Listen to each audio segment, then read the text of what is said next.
Okay, we will continue with the second discussion theme on forest policies and forest governance to mitigate climate change. And our keynote speaker is, my pleasure to invite Dr. Constance McDermott. She's a James Martin Senior Research Fellow in Forest Governance in Oxford University, and her research addresses the linkages among diverse local, regional and global priorities for sustainable forest management.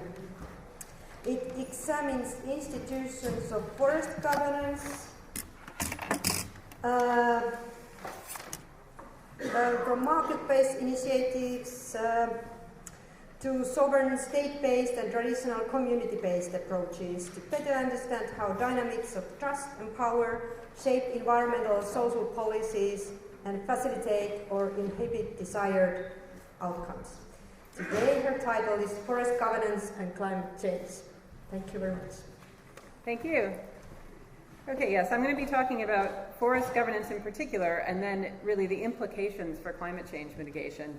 And just as a preface, remember earlier today, we were looking at what are the effects of climate on Sitka spruce? And we find there's so much uncertainty. Just for a single species, one question, what are the effects of climate change? So, just to prepare you, you try to think of what are the effects of climate change on governance and social relations and politics. You can imagine how much more complex and difficult to predict it becomes. But nevertheless, I want to review some trends in thinking within, especially sort of political science, international relations literature, and some related literature, to see how people are trying to grapple with such a large question. So I thought it might be interesting to contrast two different perspectives. Both of these perspectives see forest governance and climate change as fundamentally, at this day and age, global problems and also multi-sectoral, which is what makes them so complex and challenging in particular. But depending on how you frame the problem, it actually tends to change how you see the solutions evolving. So from that perspective, I'm starting out with explaining a couple different problem framings, and then reviewing progress on international forest governance, generally speaking, not just for climate change mitigation, but attempts to coordinate at a global scale forest governance, and evaluating them from these two different perspectives and seeing if we might find different kinds of insights by doing this. And then talk about some conclusions and discussion items about, is there a way forward towards a more integrative approach? Okay, so problem framing number one is probably going to be quite familiar because particularly focused on role of forests as carbon sinks. It's a familiar map, perhaps, from FAO for some of you. But essentially, what it shows is that, the problem is largely in the tropics. We see rapid rates of forest loss. Those red countries in this diagram are losing forests at over 0.5% per year. And this is relevant to climate because, of course, there are many estimates, but, an estimate, one often cited estimate, is that deforestation accounts for over 18% of global emissions. Of course, what is also important to keep in mind is as other emissions and fossil fuel emissions rise, that percentage is decreasing. So, among other things, it's put a lot of pressure on people using forests to mitigate climate because there's a sense of urgency and short time frame. And of course, possibly the reason why this issue has galvanized so much attention globally is not really just because of emissions, because there's a lot of other reasons why people are concerned about forest loss, from biodiversity to the impacts on local livelihoods in poor countries, etc. Okay, so from this perspective, what is causing this? Well, currently, while there is certainly debate still about all the different drivers and relative importance of different drivers in deforestation, I think there's some fairly emerging consensus that increasingly it's commercial agriculture that is the leading driver on a global scale, and that this is largely expansion feeding urban and international markets, especially products like palm oil, soy, and cattle. Timber harvest is a significant indirect cause in the sense that it doesn't necessarily lead to a conversion to another land use, but it provides finance to build roads and infrastructure. It basically is the first step in a process of deforestation in many countries. But then drivers, underneath that, could be considered in a broader sense the entire system of trade, and in particularly, arguably, global trade, and governance enters in here. So this is why forest governance is so important, because it can actually shape the interaction among all these different drivers and how they play out in different countries. So there's just a collection of some key references, of a sample of references for those facts and figures. Okay, so problem framing number one, looking at the problem in this way, one very influential set of theories, for example, David Vogel has brought a lot of attention to the concepts of trading up. What does that mean? Well, arguably, in a very simple, general sense, we look at the problem as trading up. We're saying the problem is over there. Like I said, the problem is that tropical countries are deforesting. And this is because they don't have adequate environmental standards, and they don't actually have adequate economic incentives. The issue of externalities was raised. There's no incentive for them to maintain their forest cover if there are more profitable other land uses. And so actually, a little bit counterintuitively, from this perspective, you could see market globalization, even though it seems to be a big driver, as actually potentially the solution.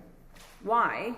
Well, because this is where the theories of David Vogel and other economists have proposed that what you see, and you'll see this illustrated when I go through the evolution of international forest governance, because in a globalized market, those countries and forestry firms or other firms, industrial firms operating in those countries, actually have an incentive to ensure that if they are being subject to high environmental forest policies, that other countries will also. In other words, they want to create a level playing field for fair trade, free trade, if you might call it. And that this phenomenon actually, if you look at in several different sectors, could lead to a ratcheting up of environmental standards.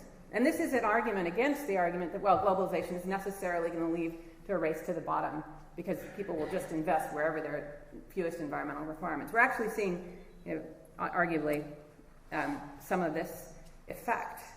And likewise, attaching a value or commodifying forest carbon could promote conservation in the same way, because you could start seeing the same impacts if suddenly forest carbon is a commodity subject to a trading up sort of dynamic. Okay, arguably, a second problem framing that may lead to slightly different conclusions is this concept of global footprints, and I use this very generally.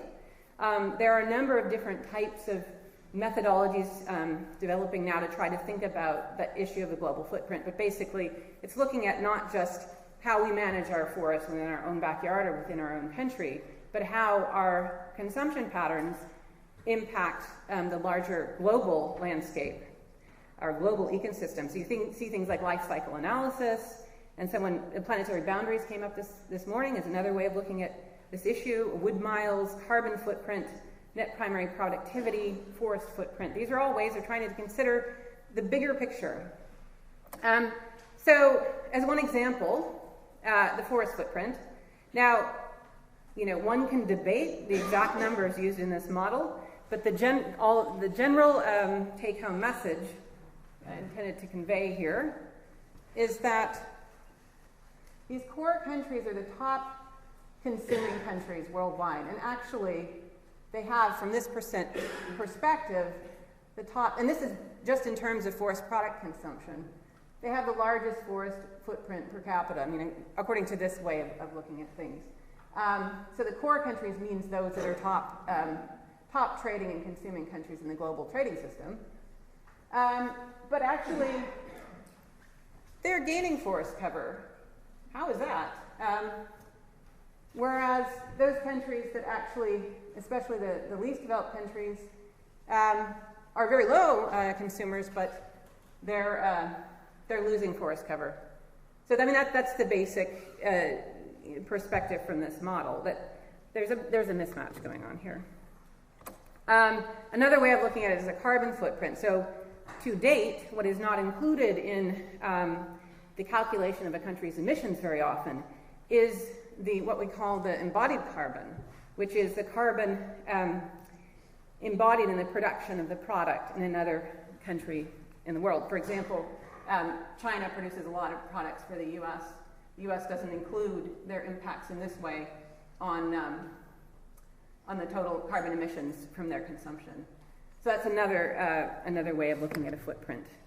And then I thought, well, specifically, bring one of our studies in. You could call this a furniture footprint, but just partly the point of this is to illustrate how complex these supply chains sometimes are. This was a study looking at the impacts of forest trade on some key ecosystem, ecologically important forest ecosystems in different regions of the world.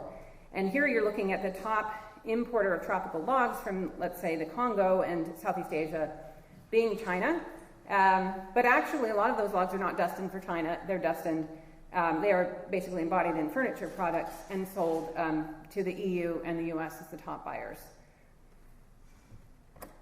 So, if we look at things in this way, we could say, well, actually, problems maybe over here in particular, excessive consumption, unequal distribution of costs and benefits.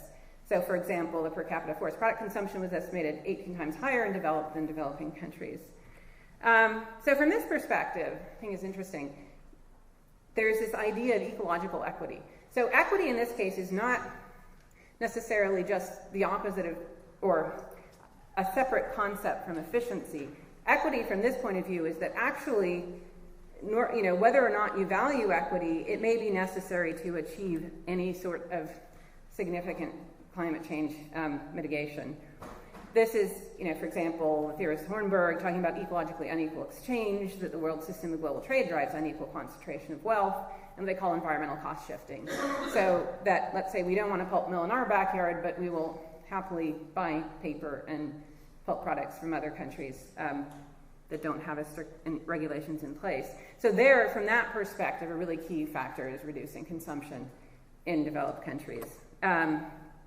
But also, I think maybe something that does not get as much attention is the issue of increasing local benefit capture in developing countries, because the argument behind this particular set of theories is that one of the reasons why you see this cost shifting is a very unfavorable position that a lot of developing countries are in negotiating the terms of trade, the difficulty of capturing value within the country that will allow them to develop the sort of social structures and governance structures that will then allow them to manage their resources in a more environmentally and socially beneficial way. So, now, moving on to very quickly, through three basic, what I'm arguing are three basic phases of international forest governance. Well, really beginning in the 1990s, not that that's where it all began, but for the sake of brevity, I think it's fair to say that it was around in the 1990s that you first start to see some version of globally agreed standards as to what we're looking for in terms of forest management. And that's the phase that I was calling sustainable forest management phase. And I particularly look at forest certification because as it was, there were many intergovernmental processes that predate this. There were research institutes, various efforts to work towards global consensus, but actually that global consensus is fairly elusive. So forest certification was actually arguably one of the leaders in this particular phase. This phase is not finished. The phase is ongoing, but what we see is an overlapping of other sorts of priorities and positioning of the problem. So phase two, the issue of legality. Suddenly, the focus is now not on sustainability. It's too big of a topic. We debate what it actually means. So let's just focus on legality, and I'll talk about how that evolved. And then, of course, carbon now being a major concern. So in order to look at these phases from the perspective of those two different perspectives, the global footprint and the trading up perspectives, we can ask questions like, has each phase ratcheted up environmental standards? That would be the trading up argument. But actually, as we see this sort of internationalization of forest policy, that you're going to see this tendency to ratchet up environmental standards. Ask, has it reduced consumption, being one of the key issues, that's from a footprint perspective. Has it increased local benefit capture? And then what about actually reducing forest conversion and forest loss? So, phase one, sustainable forest management. Particularly, as I said, I highlighted forest certification because it was in the sort of voluntary and civil society and private sector that we actually first saw some kind of agreement around, voluntary binding standards on what sustainable forest management should look like. And the basic concept behind certification is to encourage and promote good forestry by certifying good forestry. This is a picture from British Columbia there. And as a result, products that come from that forest can be labeled as certified and sustainable, so that consumers, this is trying to address the consumption question, around the world can support good forest practices by buying certified wood products. That was the basic concept. So what's happening with that? Well, very quickly, a lot is happening, but I would say, let's look at certification to date. Can we see evidence of trading up? And I would say we definitely can. At least there's a lot of research indicating that is happening. For is one example, a study of U.S. certification standards compared to government regulations. You do see generally slight increases in expectation, at least, usually not radically different from what is already required by government, but you do see certification ratcheting up the requirements for good forestry. And not only that, within certification for various reasons, we are now noticing in a recent study that we did definite trend within the U.S. and also on the international level of increasing certification requirements over time. So now there's lots of reasons for this, and I'm not going to get all into that but I'm happy to discuss it more if you'd like to. But essentially there's competition among different certification schemes. And this could be one factor that is explaining this sort of ratcheting up over time across schemes. Okay, well, what about global equity, more the forest footprint point of view? Well, as some of you may be familiar, some people saw forest certification as a tool to address tropical deforestation. Certainly, arguably, has not done that yet, because among other things, it's been very slow to grow in tropical countries. So you have, in terms of percentage of forest area certified, if you remove Russia, then the highest Europe, other European countries. I just remove Russia because the forests are so big, so it tends to distort the picture. Not because I'm saying that anything about the status of Russia in here, but so the idea here is that you see actually a lot of certification countries where arguably there is already relatively solid forest governance and relatively strict environmental regulations, etc. Whereas you don't see much growth of certification in tropical countries. And also, this is hard to display on a particular slide, but there's also plenty of evidence, and mostly at the regional or jurisdictional level, that certification has actually tended to favor larger firms. This is just an example of the 10 largest forest operations that have been certified as of 2012 under the FSC system, the Forest Stewardship Council. And it's just, these are large companies in Canada and Sweden and United States, and I think there's one there in Croatia, of over 1 million or so hectares. So this is another problem that wasn't necessarily anticipated. That actually it seems to be favoring large industrial producers, which is maybe favoring them unequally compared to small producers. So. All right, so is certification ratcheting up environmental standards? If we review the research questions, yes. Well, has it reduced consumption? Probably not. There's not particular evidence that, our wood consumption continues to rise globally. Has it supported local benefit capture? Well, that's where that issue of favoring developed countries and large exporters seems to suggest that it hasn't done a great job on that just yet either. Will it reduce forest conversion? Well, certainly not likely if it just is focused on the forest sector, because the forest sector is not the lead, remember the lead direct cause of deforestation is other sectors. So actually, you could even have a perverse effect of, if it becomes more and more expensive to manage forests, it's actually more economically viable to clear them and plant soy or something else. So it's not necessarily performed on that regard.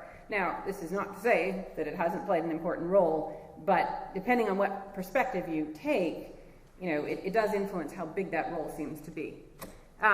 Okay, so as this by the 2000s or late 1990s, it was clear that that there were some real problems with forest certification as originally envisioned as a main tool to address certainly deforestation in the tropics.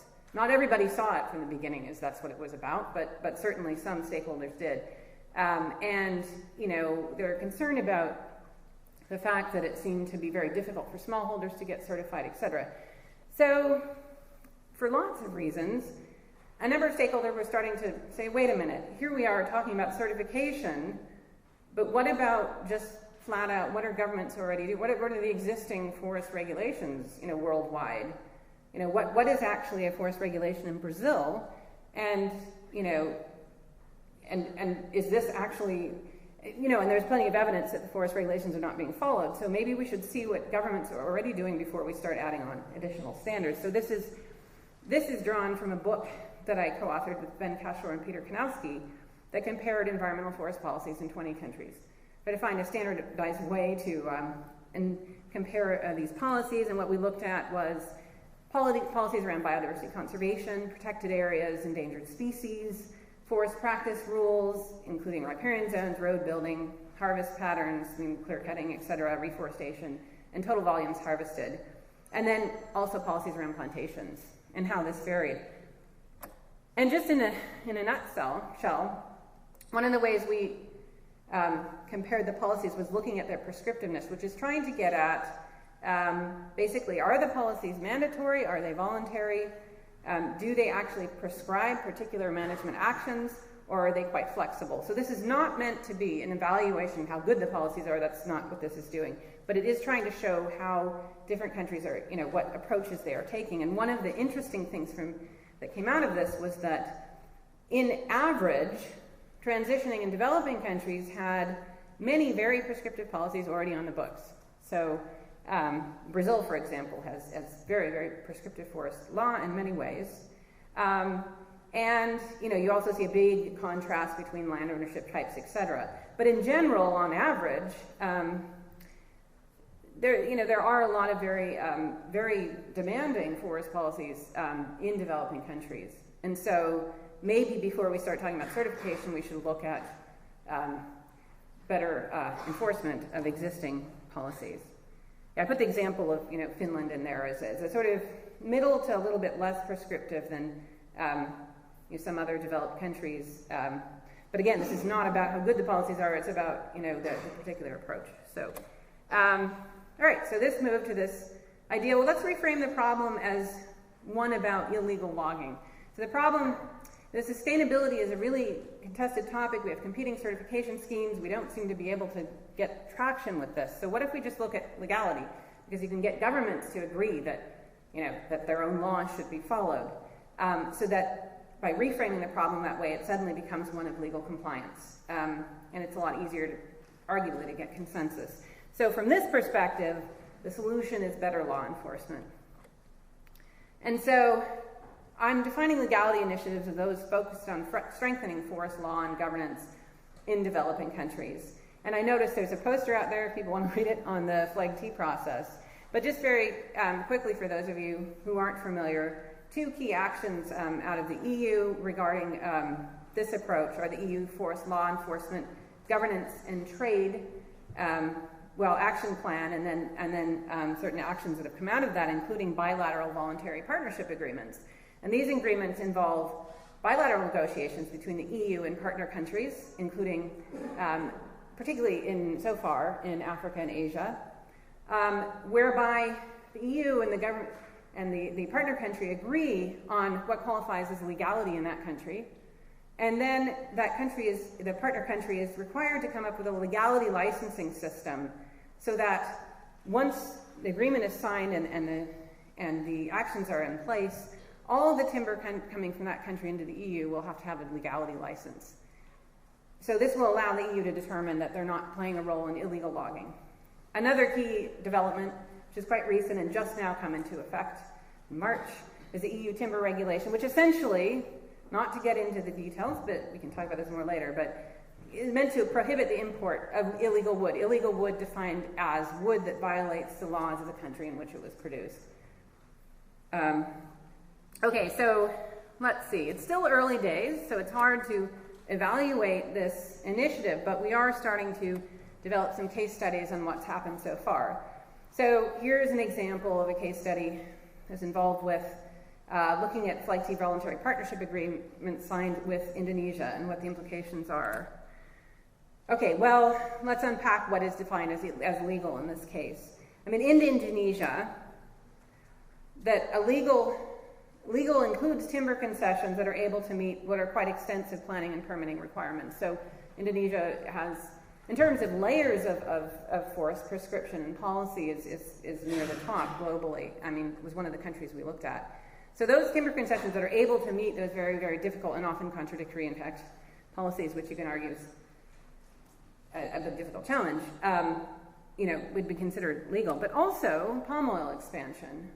So legality, sort of problematizes this idea that promoting legality is necessarily going to promote sustainability from the perspective of slowing forest expansion. So we'll see.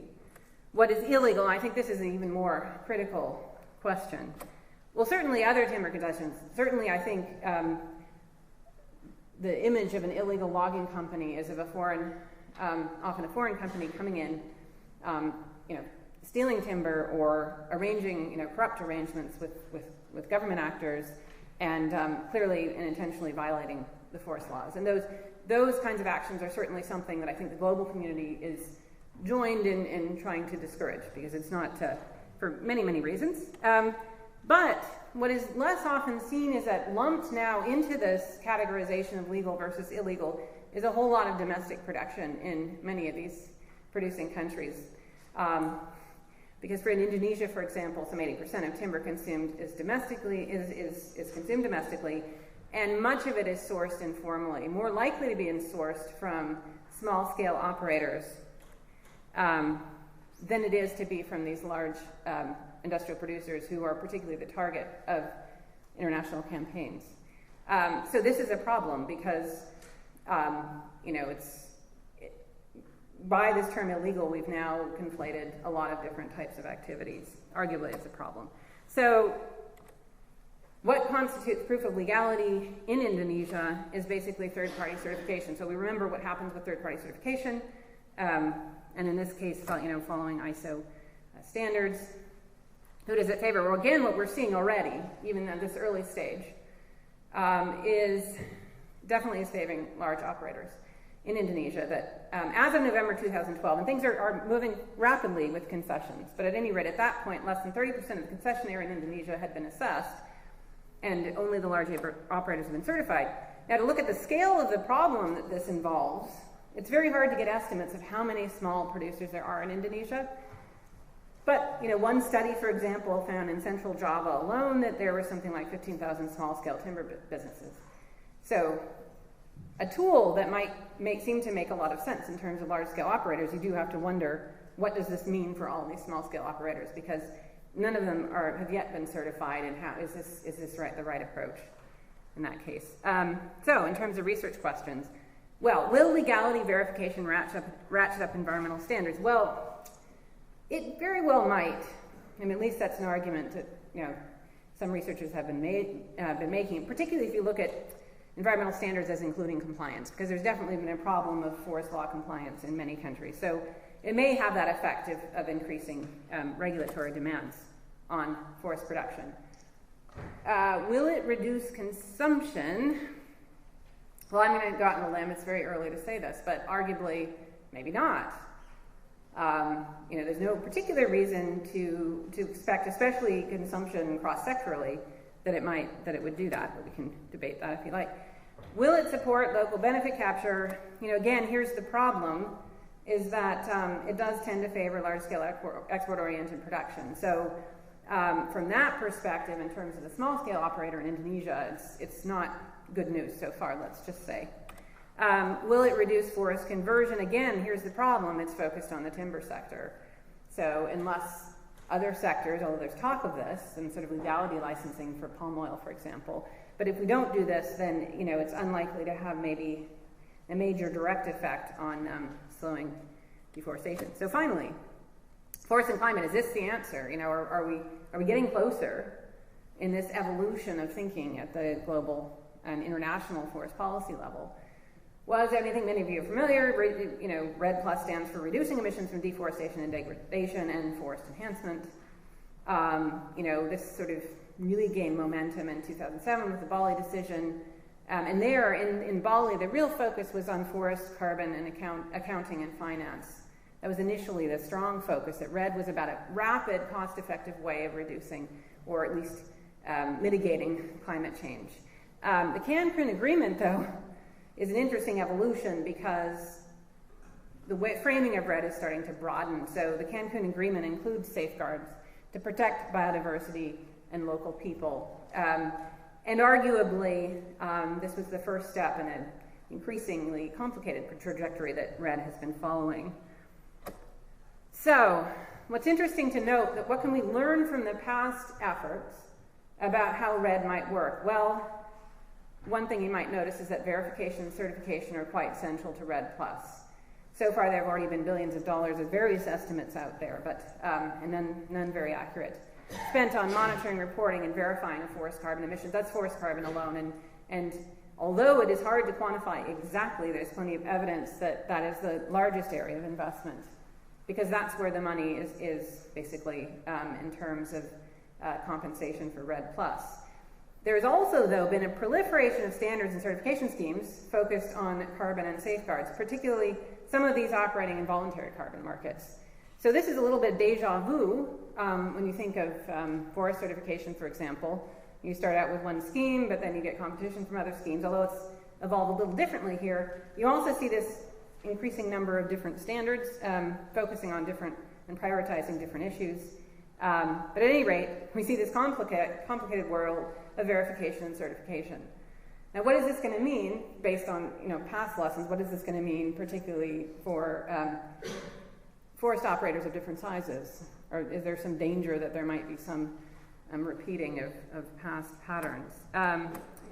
So, it's very, very early to ask these questions about what is the impact of REDD+, because it's largely speculative too in many, many ways, and we don't really know what REDD+ is ultimately going to look like. But let's go out on a limb and say that REDD+ likely might ratchet up environmental standards. There's a lot of pressure for standardization within REDD+ and within carbon markets. There's plenty of opportunities for competition over higher environmental standards, and the same sort of dynamic where you have companies that are meeting high standards want other companies to meet high standards. So there's a lot of political momentum that can build up that will lead to this kind of ratcheting up phenomenon. Will it reduce consumption? Well, I'm going out on a limb. Is the way it's framed right now, it doesn't address consumption, really. REDD+ does not directly address consumption. It does, economists may argue, well, it's going to affect world prices, and this could have an impact on consumption, but it's very hard to know exactly what impact. I think this was really well pointed out before. So, and arguably, because REDD+ doesn't include things like who are the drivers, consumption in developed countries, there's reasons to think it may not be the most effective way by itself of addressing consumption. Will it support local benefit capture? Well, that depends. Interestingly enough, because there's been so much difficulty at the global level to reach agreement around a new climate agreement, post-Kyoto protocol, whatever it's going to be, that has actually let a lot of space for some ground-up activities, a lot of different activities going on. Actually, a mind-boggling number of activities going on about REDD+. So from this perspective, you can see cases where maybe some really interesting, positive, and local experiments going on around REDD+. So from this bottom-up perspective, it seems like, well, REDD+ may be creating some positive benefits on the ground. However, there's a real tension between that kind of approach that by default has happened, this fragmentation of REDD and locally based solutions, with the idea that for REDD+ to have a significant climate impact, it has to be operational within a decade or so. There's a real tension in terms of growing fast and in terms of global standardization versus local benefit capture, arguably. Will it reduce forest conversion? Well, again, there are so many uncertainties. We really don't know. What's the price of carbon? How is this going to affect other prices for land use, etc. So we're just, we don't know. Okay, so now, what do we learn from this?